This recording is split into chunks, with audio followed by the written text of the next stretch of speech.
ఆధ్యాత్మికత విశేషాల కోసం సబ్స్క్రైబ్ చేయండి, లైక్ చేయండి, షేర్ చేయండి. గురుదేవ దత్త ఆడియోస్. గురుదేవ దత్త ఆడియోస్. ఓం శ్రీ సాయినాథాయ నమః. శ్రీ సాయి సచ్చరిత్రము 16-17 అధ్యాయములు. బ్రహ్మజ్ఞానము లేదా ఆత్మ సాక్షాత్కారమునకు యోగ్యత. బాబావారి వైశిష్ట్యము. బ్రహ్మజ్ఞానము. గత అధ్యాయంలో చోల్కర్ తన మొక్కును ఎట్లు చెల్లించినో, బాబా దానిని ఎట్లు ఆమోదించునో చెప్పితిని. ఏ కొంచెమైనను భక్తి ప్రేమలతో ఇచ్చిన దానిని ఆమోదించదననియు, గర్వముతోనూ అహంకారముతోనూ ఇచ్చిన దానిని తిరస్కరించదననియు బాబా ఆ కథలో నిరూపించెను. బాబా పూర్ణ సచ్చిదానంద స్వరూపుడు అవుటచే కేవలం బాహ్యతంతును లక్ష్య పెట్టేవారు కాదు. ఎవరైనా భక్తి ప్రేమలతో ఏదైనా సమర్పించినచో మిక్కిలి సంతోషముతో ఆత్రముతో దానిని పుచ్చుకొనిడివారు. నిజముగా సద్గురు సాయి కంటే ఉదార స్వభావులు, దయార్థ హృదయులు లేరు. కోరికలు నెరవేర్చు చింతామణి, కల్పతరువు వారికి సమానము కావు. మనము కోరినదల్లా ఇచ్చు కామధేనువు కూడా బాబాతో సమానము కాదు. ఎందువలనంటే అవి మనము కోరినవి మాత్రమే ఇచ్చును. కానీ సద్గురువు అచింత్యము అనుభవ లభ్యమైన ఆత్మ సాక్షాత్కారమును ప్రసాదించును. ఒకనాడొక ధనికుడు సాయిబాబా వద్దకు వచ్చి బ్రహ్మజ్ఞానమును ప్రసాదించమని బతిమిలాడెను. ఆ కథ ఇచ్చట చెప్పుదును. సకలైశ్వర్యములను అనుభవించుచున్న ధనికుడు ఒకడు వచ్చెను. అతడు ఇట్లా అనెను: ధనమును, పొలములను, తోటలను ఎన్నో సంపాదించినతను. వానికి అనేక మంది సేవకులు ఉండేవారు. బాబా కీర్తి విని వాని చెవుల పడగానే బాబా కీర్తి షిరిడీకి పోయి బాబా పాదములపై పడి బ్రహ్మజ్ఞానమును ప్రసాదించమని బాబాను వేడుకొనెదనని తన స్నేహితునితో చెప్పెను. తనకు వేరే ఏమీ వలదననియు, బ్రహ్మజ్ఞానం పొందినచో తనకు మిక్కిలి సంతసం కలుగుననియూ చెప్పెను. ఆ స్నేహితుడు ఇట్లనెను: బ్రహ్మజ్ఞానమును సంపాదించుటకు అంత సులభమైన పని కాదు. ముఖ్యముగా నీ వంటి పేరాస గలవానికి అది మిగులు దుర్లభం. ధనము, భార్యాబిడ్డలతో తేలి మునుగుచున్న నీ వంటి వానికి బ్రహ్మజ్ఞానము ఎవరిచ్చెదరు? నీవొక పైసా అయినా దానము చేయని వాడివే. నీవు బ్రహ్మజ్ఞానమునకే వెదుకున్నప్పుడు నీ కోరిక నెరవేర్చువారు ఎవరు? తన స్నేహితుని సలహాను లక్ష్యపెట్టక రాను పోను టాంగాను బాడుగకు కట్టించుకొని అతడు షిరిడీకి వచ్చెను. మసీదుకు పోయి బాబాను చూసి వారి పాదములకు సాష్టాంగ నమస్కారం చేసి ఇట్లనెను: బాబా, ఇక్కడకు వచ్చిన వారికి ఆలస్యము చేయక బ్రహ్మమును చూపెదరని విని నేను అంత దూరము నుంచి వచ్చి తిని. ప్రయాణముచే నేను మిక్కిలి బడలి తిని. మీరు బ్రహ్మజ్ఞానమును ప్రసాదించినచో నేను పడిన శ్రమకు ఫలితం లభించును. బాబా ఇట్లు బదులు చెప్పెను: నా ప్రియమైన స్నేహితుడా, ఆతురపడవద్దు. త్వరలో ఇప్పుడే నీకు బ్రహ్మమును చూపెదను. నాది నగరు బేరమే కానీ అరువు బేరం కాదు. అనేక మంది నా వద్దకు వచ్చి ధనము, ఆరోగ్యము, పలుకుబడి, గౌరవము, ఉద్యోగము, రోగ నివారణము మొదలగు ప్రాపంచిక విషయములు అని వాటినే అడుగుదురు. నా వద్దకు వచ్చి బ్రహ్మజ్ఞానము ఇవ్వమని అడిగిన వారు చాలా తక్కువ. ప్రపంచ విషయములు కావాలనని అడుగువారికి లోటు లేనే లేదు. పారమార్థిక విషయమే ఎంచువారు మిక్కిలి అరుదు. కావున నీ వంటి వారు వచ్చి బ్రహ్మజ్ఞానము కావలనని అడుగు సమయము శుభమైనది, శ్రేయోదాయకమైనది. కనుక సంతసముతో నీకు బ్రహ్మమును దానికి సంబంధించిన వాని అన్నింటినీ చూపెదను. ఇట్లని బాబా వానికి బ్రహ్మమును చూపుటకు మొదలెడెను. వానిని అక్కడ కూర్చుండమని ఏదో సంభాషణలోనికి దించెను. అప్పుడు అతడు తన ప్రశ్న తానే మరచినట్లు చేసెను. ఒక బాలుణ్ణి పిలిచి అందు మార్వాడి వద్దకు పోయి 5 రూపాయలు చేబదులు తెమ్మెనను. కురవాడు పోయి వెంటనే తిరిగి వచ్చి అందు అతడు ఇంటి వద్ద లేడనియో, వాని ఇంటి వాకిలికి తాళం వేసి ఉన్నదని చెప్పెను. కిరాణా దుకాణదారు వద్దకు బాలా వద్దకు పోయి అప్పు తెమ్మని బాబా అనెను. ఈసారి కూడా కుర్రవాడు వట్టి చేతులతో తిరిగి వచ్చెను. ఇంతకీ 2-3 వద్దకు ఇలా పోయినా ఫలితం లేకుండా పోయెను. సాయిబాబా సాక్షాత్ పరబ్రహ్మ అవతారమేనని మనకు తెలియను. అయినచో 5 రూపాయలు అప్పు చేయవలసిన అవసరం ఏంటి? వారికి అంత చిన్న మొత్తముతో ఏం పని అయినా ఎవరైనా కూడా అడగవచ్చును. అంత 5 రూపాయలతో ఏం పని అని చెప్పి మనం బాబాని అడగవచ్చును. వారికి ఆ డబ్బు అవసరమే లేదు. నందు మరియు బాల ఇంటి వద్ద లేరని వారికి తెలిసే ఉండును. ఇదంతయు బ్రహ్మజ్ఞానం కోరి వచ్చిన వాని కొరకే జరిపించి ఉందురు. ఆ పెద్ద మనిషి వద్ద నోటుల కట్ట ఉండెను. అతనికి నిజముగా బాబా వద్ద నుంచి బ్రహ్మజ్ఞానం కావలసి ఉన్నచో బాబా అంత ప్రయాసపడుచున్నప్పుడు అతడు ఊరకనే కూర్చుండడు. బాబా ఆ పైకమును తిరిగి ఇచ్చివేయునని అతనికి కూడా తెలుసు. అంత చిన్న మొత్తమైనప్పటికీ వాడు తెగించి ఇవ్వలేకపోయెను. అట్టివానికి బాబా వద్ద నుంచి బ్రహ్మజ్ఞానం కావలెనట. నిజముగా బాబా యందు భక్తి ప్రేమలు కలవాడైనను వెంటనే 5 రూపాయలు తీసి ఇచ్చి ఉండునే కానీ ప్రేక్షకుని వలె ఊరకే చూస్తూ కూర్చుని ఉండడు. ఈ పెద్ద మనిషి వైఖరి శుద్ధ విరుద్ధంగా ఉండెను. వాడు డబ్బు ఇవ్వలేదు సరికదా, బాబాను త్వరగా బ్రహ్మజ్ఞానం ఇవ్వమని తొందర పెట్టుచుండెను. అప్పుడు బాబా ఇట్లనెను, ఓ మిత్రుడా, నేను నడుపుచున్న దాని అంతటిని గ్రహించలేకుంటివా ఏమి? ఇచ్చట కూర్చుండి నీవు బ్రహ్మమును చూచుటకై ఇదంతయు జరుపుచున్నాను. సూక్ష్మముగా విషయం ఇది. బ్రహ్మమును చూచుటకు 5 వస్తువులు సమర్పించవలను. అవి ఏవనగా పంచప్రాణములు, పంచేంద్రియములు, మనస్సు, బుద్ధి, అహంకారము. బ్రహ్మజ్ఞానము లేదా ఆత్మ సాక్షాత్కారమునకు పోవు దారి చాలా కఠినమైనది. అది కత్తివాదర వలె మిక్కిలి పదునైనది. అట్లనుచు బాబా ఈ విషయములకు సంబంధించిన సంగతులన్నీ చెప్పెను. వానిని క్లుప్తంగా ఈ దిగువ పొందుపరచితిని. బ్రహ్మజ్ఞానము లేదా ఆత్మ సాక్షాత్కారమునకు యోగ్యత. అందరూ తమ జీవితంలో బ్రహ్మమును చూడలేరు. దానికి కొంత యోగ్యత అవసరం. ముముక్షత లేదా స్వేచ్ఛ అనుటకు తీవ్రమైన కోరిక. ఎవరైతే తాను బద్ధుడనని గ్రహించి బంధనముల నుండి విడువడుటకు కృత నిశ్చయుడై శ్రమపడి ఇతర సుఖములను లక్ష్యపెట్టక దానిని పొందుటకై ప్రయత్నించునో వాడు ఆధ్యాత్మిక జీవితమునికి అర్హుడు. 2. విరక్తి లేదా ఇహపర సౌఖ్యముల యందు విసుగు చెందుట. ఇహపర లోకములందు గల గౌరవములకు విషయములకు విసుగు చెందిన గాని పారమార్థిక రంగములో ప్రవేశించుటకు అర్హత లేదు. 3. అంతర్ముఖత అంటే తనలోనికి చూచుకొనుట. మన ఇంద్రియములు బాహ్యమును చూచుటకే భగవంతుడు స్పృశించి ఉన్నాడు కనుక మనుష్యుడెప్పుడునూ బయటనున్న వానిని చూచును. కానీ ఆత్మ సాక్షాత్కారము లేదా మోక్షమును కోరువాడు దృష్టిని లోపలకు పోనిచ్చి లోనున్న ఆత్మ అనేక ధ్యానముతో చూడవలేను. పాప విమోచనం పొందుట. మనుష్యుడు దుర్మార్గ మార్గం నుండి బుద్ధిని మరలించినప్పుడు, తప్పులు చేయటం మాననప్పుడు, మనసును చలింపకుండా నిలబెట్టలేనప్పుడు జ్ఞానము ద్వారా కూడా ఆత్మ సాక్షాత్కారమును పొందలేడు. సరైన నడవడి. ఎల్లప్పుడూ సత్యమును పలుకుచు, తపస్సు చేయుచు, లోన చూచుచు బ్రహ్మచారిగా ఉండిన వానికి ఆత్మ సాక్షాత్కారం లభించదు. ప్రియమైన వానికంటే శ్రేయస్కరమైన వానిని కోరుట. లోకములో 2 తీరుల వస్తువులున్నవి. ఒకటి మంచిది, రెండవది ప్రీతికరమైనది. మొదటిది వేదాంత విషయములకు సంబంధించినది, రెండవది ప్రాపంచిక విషయములకు సంబంధించినది. ఈ రెండును మానవుణ్ణి చేరును. వీనిలో ఒకదానినే అతడు ఎంచుకొనవలెను. తెలివిగలవాడు మొదటి దానిని అనగా శుభమైన దానిని కోరును. బుద్ధి తక్కువవాడు రెండవ దానిని కోరును. మనస్సును, ఇంద్రియములను స్వాధీనమందుంచుకొనుట. శరీరము రథము, ఆత్మ దాని యజమాని, బుద్ధి ఆ రథమును నడుపు సారథి, మనస్సు కళ్ళెము, ఇంద్రియములు గుర్రములు. ఇంద్రియ విషయములు వాని మార్గములు.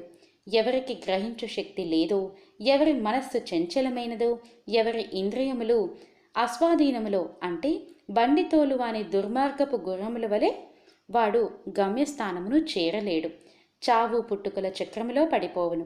ఎవరికి గ్రహించు శక్తి కలదో, ఎవరి మనస్సు స్వాధీనమందు ఉన్నదో, ఎవరి ఇంద్రియములు స్వాధీనమందు ఉండునో, ఎవరు తన బుద్ధిని మార్గదర్శిగా గ్రహించి తన మనస్సును పగ్గముతో లాగి పట్టుకొనగలడో వాడు తన గమ్యస్థానమును చేరగలడు, విష్ణు పదమును చేరగలడు. మనస్సును పావనము చేయుట.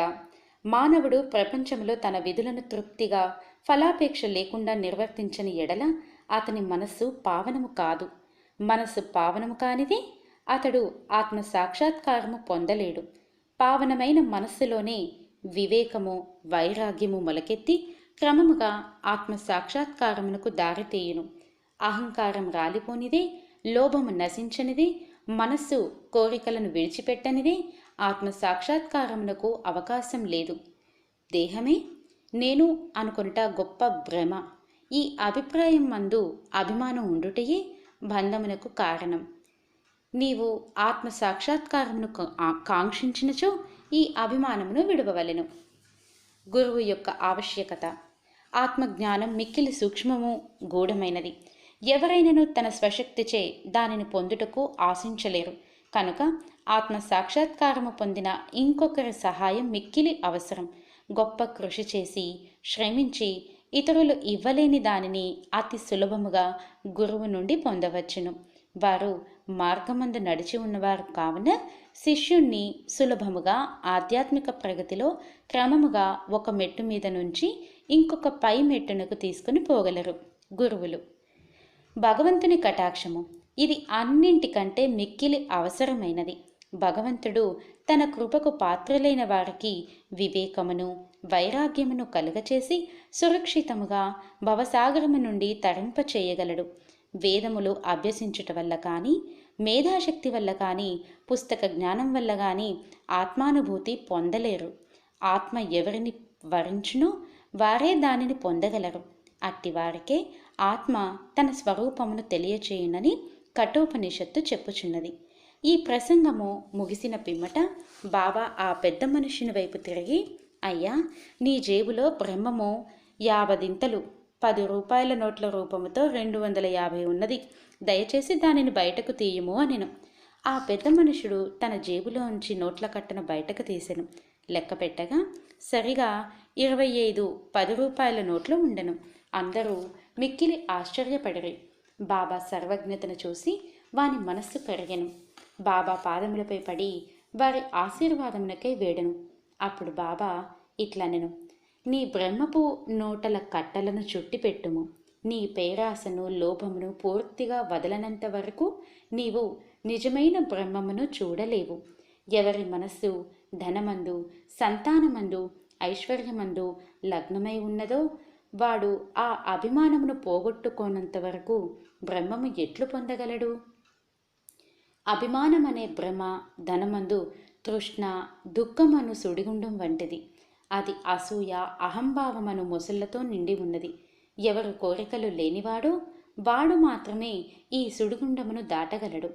పేరాశయు, బ్రహ్మజ్ఞానమును ఉత్తర దక్షిణ ధ్రువములు వంటివి. అవి శాశ్వతముగా ఒకటికొకటి బద్ధ వైరము కలవి. ఎక్కడ పేరాశ కలదో అక్కడ బ్రహ్మం గురించి ఆలోచించుటకు కానీ, దానిని ధ్యానమునకు కానీ తావు లేదు. అట్లయినచో పేరాశ గలవాడు విరక్తిని, మోక్షమును ఎట్లు సంపాదించగలడు? లోబికి భ్రాంతి గాని, సంతుష్టి గాని, దృఢ నిశ్చయము గాని ఉండవు. మనస్సునందు ఏమాత్రము పేరాశ ఉన్నను సాధనలన్నీయు, ఆధ్యాత్మిక ప్రయత్నములన్నీ కూడా నిష్ప్రయోజనములు. పేరాశ ఉంటే అవన్నీ ఫలించవు. ఎవడు ఫలాపేక్ష రహితుడు కాడో, ఎవడు ఫలాపేక్ష కాంక్షను విడువడో, ఎవనికి వాని యందు విరక్తి లేదో అట్టివాడు గొప్ప చదువరైనప్పటికీ వాని జ్ఞానం ఎందుకు పనికిరానిది. ఆత్మ సాక్షాత్కారము పొందుటకు ఇది వానికి సహాయపడును. ఎవరి అహంకార పూరితిలో ఎవరు ఇంద్రియ విషయముల గురించి ఎల్లప్పుడూ చింతించెదరో వారికి గురు బోధలు నిష్ప్రయోజనములు. మనస్సును పవిత్రమనర్చుట తప్పనిసరిగా అవసరం. అది లేనిచో మన ఆధ్యాత్మిక ప్రయత్నములన్నీ ఆడంబరము, డాంబికము కొరకు చేసినట్లే అగును. కావున దేనిని జీర్ణించుకోగలడో, దేనిని శరీరమునకు పట్టించుకొనగలడో దానినే వాడు తీసుకొనవలెను. నా ఖజానా నిండుగా నున్నది. ఎవరికి ఏది కావలసినా వాటిని స్వీకరించగలరు, వారు దానిని ఇవ్వగలరు. కానీ వానికి పుచ్చుకుని యోగ్యత కలదా లేదా అని నేను మొదట పరీక్షించవలెను. నేను చెప్పిన దానిని జాగ్రత్తగా విన్నచో నీవు తప్పక మేలు పొందెదవు. ఈ మసీదులో కూర్చొని నేనెప్పుడూ అసత్యములు పలుకను. ఒక అతిథిని ఇంటికి పిలిచినప్పుడు ఇంటిలోని వారు, అక్కడున్నవారు, స్నేహితులు, బంధువులు కూడా అతిథితో పాటు విందులో పాల్గొందరు. కావున అప్పుడు మసీదులో ఉన్న వారందరూ బాబా ఆ పెద్ద మనుష్యునకు చేసిన ఈ ఆధ్యాత్మిక విందులో పాల్గొనిరి. బాబా ఆశీర్వాదములను పొందిన పిమ్మట అచ్చట ఉన్న వారందరూ ఆ పెద్ద మనిషితో సహా మిక్కిలి సంతోషముతో సంతృష్టి చెందిన వారై వెళ్ళిపోయిరి. బాబావారి వైశిష్ట్యం. అనేక మంది సన్యాసులు ఇండ్లు విడిచి అడవులలోనూ, గుహలలోనూ, ఆశ్రమాలలోనూ ఒంటరిగా ఉండి జన్మ రాహిత్యమును కానీ మోక్షమును కానీ సంపాదించుటకు ప్రయత్నించెదరు. వారు ఇతరుల గురించి ఆలోచించక ఆత్మానుసంధానమందే మునిగి ఉందరు. సాయిబాబా అట్టివారు కాదు. బాబాకు ఇల్లు కానీ, భార్య కానీ, సంతానము కానీ, బంధువులు కానీ లేరు. అయినప్పటికీ వారు సమాజంలోనే ఉండేవారు. బాబా 4-5 ఇండ్ల నుండి భిక్ష చేసి ఎల్లప్పుడూ వేప చెట్టు కిందనే కూర్చునేవారు. లౌకిక విషయంలో వందు మగ్నులైన జనులకు ఈ ప్రపంచంలో ఎట్లు ప్రవర్తించవలయనో బోధించేవారు. ఆత్మ సాక్షాత్కారము పొందిన పిమ్మట కూడా ప్రజల క్షేమమునకై పాటుపడు సాధువులు, యోగులు మిక్కిలి అరుదు. అట్టి వారిలో శ్రీ సాయిబాబా ప్రథమగణ్యులు. కనుక హేమాడ్ పంత్ ఇట్లు చెప్పెను: ఏ దేశమునందు సాయిబాబా అను ఈ అపూర్వము అమూల్యము అయిన పవిత్ర రత్నము పుట్టినదో ఆ దేశము ధన్యము. ఏ కుటుంబంలో వీరు పుట్టిరో అదియూ ధన్యము. ఏ తల్లిదండ్రులకు వీరు పుట్టిరో వారును ధన్యులు. ఇది శ్రీ సాయి సచ్చరితము 16-17 అధ్యాయములు సంపూర్ణం. ఈ అధ్యాయంలో నేను అడిగే ప్రశ్న: ఈ ధనవంతుడైనటువంటి అతనికి బాబా ఆత్మ సాక్షాత్కారం గురించి చెప్పబోవడానికి ఒక బాలుని పిలిచి ఎన్ని రూపాయలు తెమ్మని పంపించారు? అలానే ఈ అధ్యాయం ఆత్మసాక్షాత్కారం గురించి చాలా చక్కగా ఉంది. అందరూ నిదానంగా మళ్ళీ మళ్ళీ అర్థం చేసుకుంటూ వినండి. సర్వం శ్రీ సద్గురు సాయినాథార్పణమస్తు. స్వస్తి.